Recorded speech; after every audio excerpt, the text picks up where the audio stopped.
Deuteronomy chapter 29. These are the words of the covenant which Yahweh commanded Moses to make with the children of Israel in the land of Moab, in addition to the covenant which he made with them in Horeb.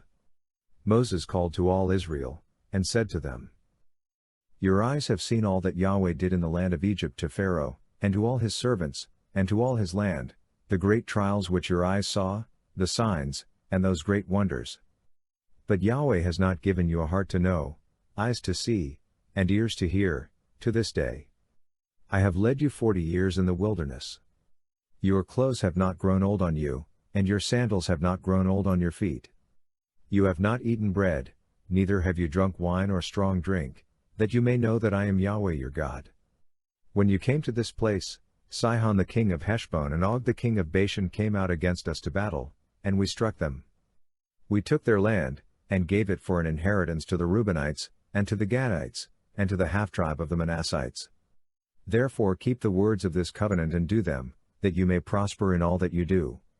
All of you stand today in the presence of Yahweh your God, your heads, your tribes, your elders, and your officers, even all the men of Israel, your little ones, your wives, and the foreigners who are in the middle of your camps, from the one who cuts your wood to the one who draws your water, that you may enter into the covenant of Yahweh your God, and into his oath, which Yahweh your God makes with you today, that he may establish you today as his people, and that he may be your God, as he spoke to you and as he swore to your fathers, to Abraham, to Isaac, and to Jacob.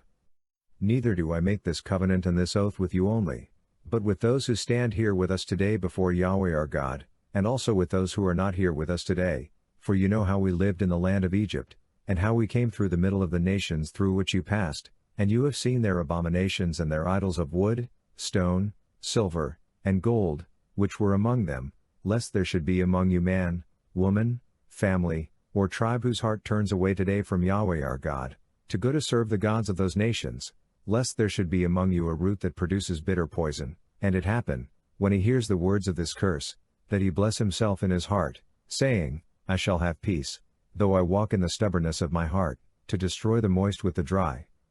Yahweh will not pardon him, but then Yahweh's anger and his jealousy will smoke against that man, and all the curse that is written in this book will fall on him, and Yahweh will blot out his name from under the sky.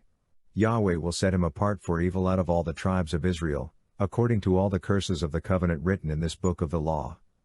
The generation to come, your children who will rise up after you, and the foreigner who will come from a far land, will say, when they see the plagues of that land, and the sicknesses with which Yahweh has made it sick, that all of its land is sulfur, salt, and burning, that it is not sown, doesn't produce, nor does any grass grow in it, like the overthrow of Sodom, Gomorrah, Admah, and Zeboim, which Yahweh overthrew in his anger, and in his wrath. Even all the nations will say, Why has Yahweh done this to this land?